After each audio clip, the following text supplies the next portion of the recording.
Основниот суд еден показа дека не се откажува од македонците во соседството, конкретно во македонците во Албанија, а се огледа реалноста и ги отфрле обвиненијата на барањето на специјалното обвинителство за да одреди мерка притвор и со тоа доказа дека има правда.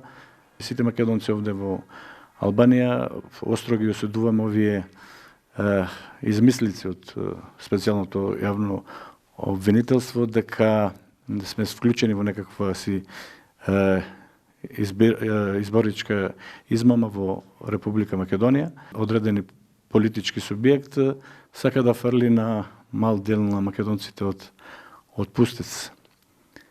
Со тоа прават голема штета не само врз Едмон Темелков како личност, туку врз сите македонци во Албанија и врз сите македонци во соседството.